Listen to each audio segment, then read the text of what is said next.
morning, everybody. This is Eugene Roundtree III with High Voltage Entertainment, bringing you the high voltage news for this afternoon. I'm on my way to Springfield, Missouri this morning on my 40-minute commute to work, and we're going to talk about politics. This sucks. Alright, that's what a lot of people think about politics. You might have guessed it. A lot of people tune out. They don't tune in. We're going to tune in today. We're going to bring you into this hour with Stand Up by The Prodigy.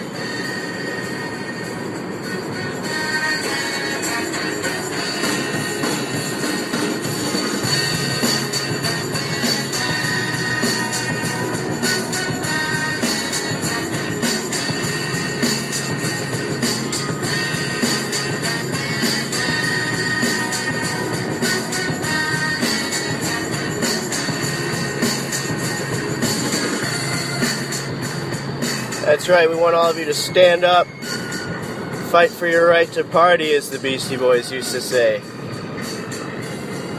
Well, right now I feel like the party's a little bit behind us. If you look around, there's not a lot of people that are in a position to party. Except for those of the two parties, Republicans and Democrats. Now, a lot of us have turned away from both parties, and a lot of us feel that both of them suck. There used to be some moral authority in this country, but we don't have it right now. We used to be able to call people out. And as I sit here, in my car driving, I realize it's a privilege. It's been taken away before. But in a lot of countries, people don't even get this privilege. They're so impoverished, or they're not allowed. For instance, Saudi Arabia still does not allow women to drive. What on earth makes that happen? Why? Well, my thought is, I kind of feel like it's a male-dominated culture, and whatever happens in the household is that bad that the females may want to run and flee from it. How many court cases do you see involving female abuse there? Well, I don't recall seeing too many. Kind of makes me feel like all the men are angels over there, or they don't get the right to speak up and stand up. What do you think about that?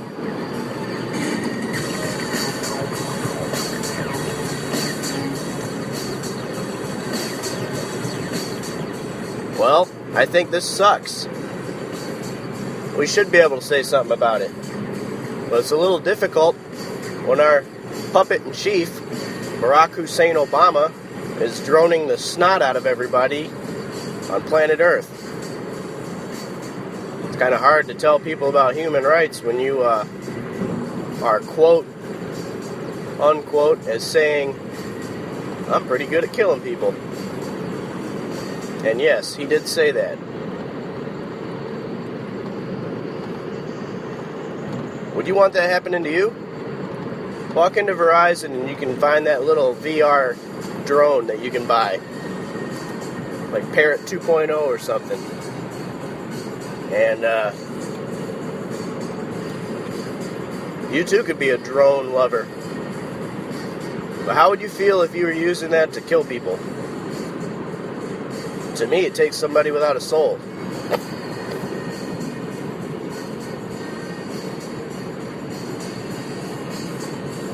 Really?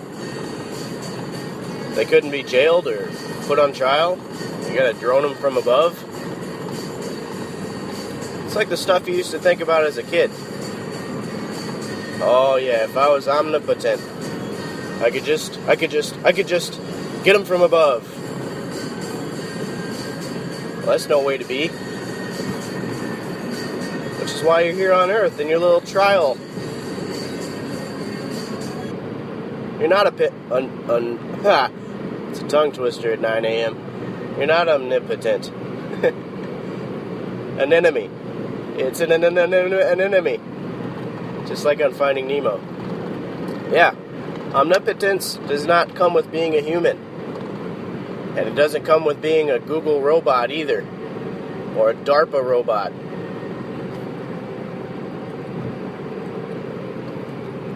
And if you're wondering what I'm talking about, Google DARPA. DARPA Google. So, here we are. And the whole reason I brought up "This Sucks" as the title for today is because we talk about politics and then we say it sucks. But my thought is that that's how we change stuff. And if we don't do anything about it, it's gonna suck. So vote for your guy. Get interested now. Research him. But seriously, don't worry at all about the superficial topics. I'm serious. We're talking like 5 decades, 6 decades now we've been talking about gays. We get it. It's important to a lot of people. But that's not politics. That's not governing. It's a percent of it. But they give it 90% in the news sometimes. Like you'll watch a whole segment. Sometimes a whole broadcast. Not just a commercial break. Worth about that topic. And then you go in. Look at the clock. Half of your day's gone and it's been spent talking about this topic again. Come on. You know it's distractionary. And then by the time November rolls around, you don't really know who to vote for every 4th year. And you didn't ask the questions that are going to give you a clear picture of why this person will vote the way they do. Or how they're going to vote. That's the whole point. That's the whole point of vetting your constituents. It's the whole point of researching for votes. Who do you support? Come on, you don't want that decision thrust on you by how the media paints people.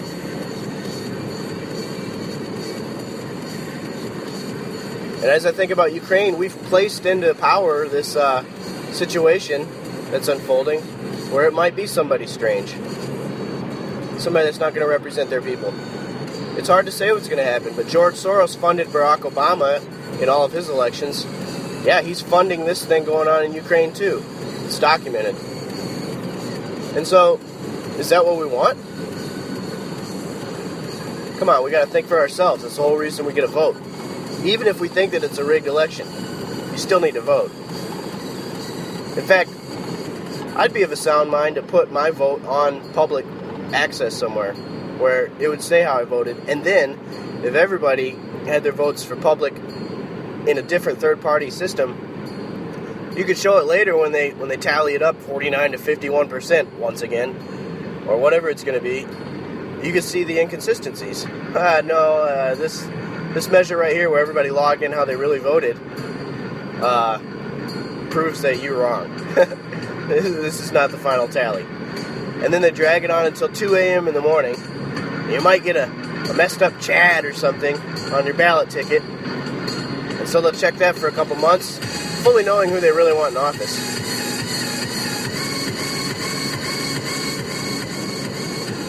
And this song right here is called "Invaders Must Die" from The Prodigy.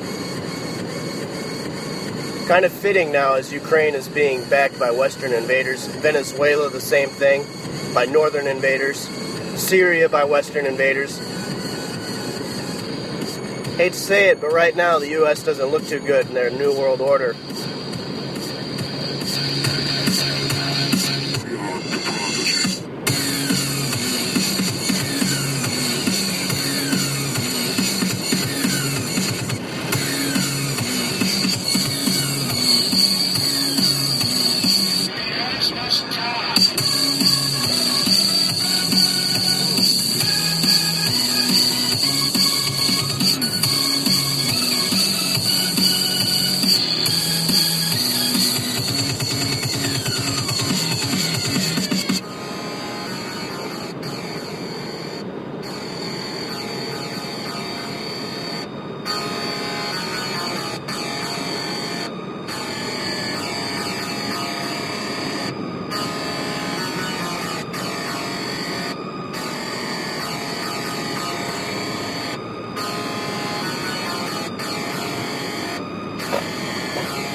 comes This Is an Omen.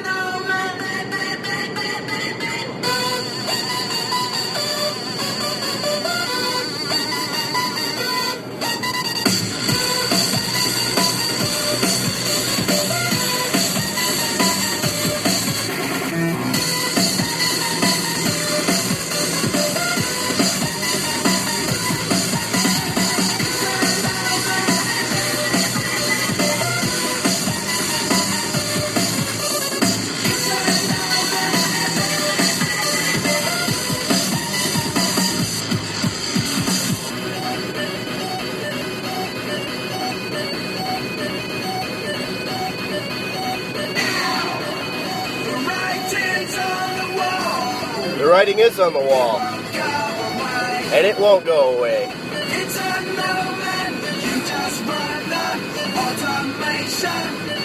Do you run on automation? Do you? Or do you think for yourself?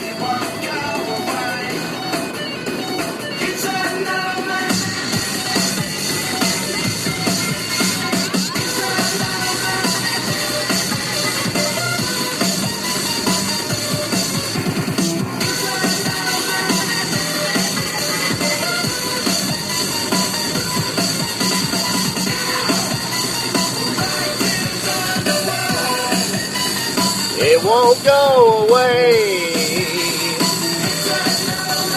You just run on automation.